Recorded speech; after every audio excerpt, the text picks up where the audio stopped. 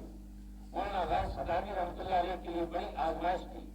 ویسے تو حضرت ہر وقت دعوت اور تبلیغ کے مشن پر ہر وقت تیار رہتے تھے صبح شام، لیکن اس وقت بڑی آزمائش تھی۔ گھر کے اندر آپ کا چھوٹا بیٹا زین العابدین انتہائی علالت بیماری کے اندر اور انتہائی سخت قسم کی علالت اور بیماری تھی۔ آپ پریشان تھے، لیکن اس عالم میں بھی حضرت نے فرمایا کہ ٹھیک ہے۔ گھر والوں نے کہا حضرت آپ کچھ رحم کریں، آپ کا معصوم چھوٹا بیٹا ہے، انتہائی سخت علیم ہے اور بالکل آخری حالت کے اندر ہے، شاید یہ اس کی آخری زندگی کی علامات نشانی اور قیمتی گھڑیاں ہوں، شاید آپ بیٹے کو اس کے بعد نہ دیکھ سکے۔ حضرت نے فرمایا جو کچھ بھی ہو، لیکن چونکہ میرے محبوب صلی اللہ علیہ وسلم کی ایمان، عقیدت، ناموس کا مسئلہ ہے، لوگوں کے ایمان خراب ہو رہے ہیں، اس لیے میں اپنے بیٹے کو چھوڑ سکتا ہوں، لیکن رسول اللہ صلی اللہ علیہ وسلم کی جو ناموس کا معاملہ ہے اس کو ترک نہیں کر سکتا۔ حضرت چل پڑے۔ علماء نے لکھا کہ حضرت ابھی اڈے کے اوپر پہنچے تھے کہ بیٹا فوت ہو گیا، روح پرواز کر گئی، لوگ دوڑتے ہی حضرت کے پیچھے پہنچے۔ آپ گاڑی میں سوار ہونے والے تھے، بتانے والوں نے بتایا کہ حضرت آپ کا بیٹا فوت ہو گیا ہے، معصوم لخت جگر دنیا سے چلا گیا، اس کی روح پرواز کر گئی ہے، خدا آپ واپس آئیں، اس کا کفن دفن کریں، نماز جنازہ پڑھائیں۔ حضرت نے فرمایا وہ ٹھیک ہے، یہ اللہ کی امانت تھی، اللہ نے واپس لے لی ہے۔ فرمایا یہ جنازہ فرض کفایہ ہے، لیکن رسول اللہ صلی اللہ علیہ وسلم کی عقیدت، ختم نبوت کا معاملہ، ناموس، یہ فرض عین ہے۔ یہ فرض کفایہ تو شاید میرے دوسرے رشتہ دار بھی ادا کر دیں گے، لیکن حضور اکرم صلی اللہ علیہ وسلم کی جو عقیدت، ختم نبوت اور ناموس کا معاملہ ہے، شاید وہ میرے علاوہ وہاں کوئی پورا نہ کر سکے، لہٰذا میں اپنے اس بیٹے کی عقیدت اور محبت کو اللہ کے محبوب صلی اللہ علیہ وسلم کی محبت پر قربان کر سکتا ہوں، لیکن میں واپس نہیں آ سکتا۔ آپ اندازہ فرمائیں، بات کرنی تو آسان ہے، واقعات سنانے، بیان کرنے یہ ہمارے لیے آسان ہے، لیکن میرے بزرگوں، دوستوں اور بھائیوں، آپ ایک منٹ کے اندر اپنے دل کے اندر گہرائی سوچیں، تصور کریں کہ ہم اور آپ کہاں ہیں، ہمارا حضور اکرم صلی اللہ علیہ وسلم کے ساتھ رشتہ، ناطہ، تعلق کیسا ہے۔ اللہ رب العزت کی بارگاہ میں دعا ہے حق تعالیٰ سبحانہ و تقدس ہمیں صحیح معنوں میں حضور اکرم صلی اللہ علیہ وسلم کے ساتھ عقیدت، محبت، وابستگی اور ان کی اتباع نصیب فرمائے، اور رسول اللہ صلی اللہ علیہ وسلم کی جو مبارک زندگی ہے، حضور اکرم صلی اللہ علیہ وسلم کی جو مبارک تعلیمات ہیں، آج مسلمان ان سے دور ہو رہے ہیں۔ آج دنیا کے اندر جتنی آفات آ رہی ہیں، سیلاب کی صورت میں، پریشانیوں کی صورت میں، تو یہ سب ہمارے گناہوں کا نتیجہ ہے۔ حضور اکرم صلی اللہ علیہ وسلم کی سنتوں سے، آقا کی مبارک تعلیمات سے بغاوت کی نشانیاں اور علامات ہیں۔ اللہ رب العزت ہم سب کو رسول اللہ صلی اللہ علیہ وسلم کے ساتھ سچی عملی عقیدت، محبت ہمارے دلوں میں جاگزین فرمائے۔ آپ حضرات کا اور تمام ساتھیوں کا یہ اللہ کے محبوب صلی اللہ علیہ وسلم کی مبارک محفل جو آپ نے منعقد کی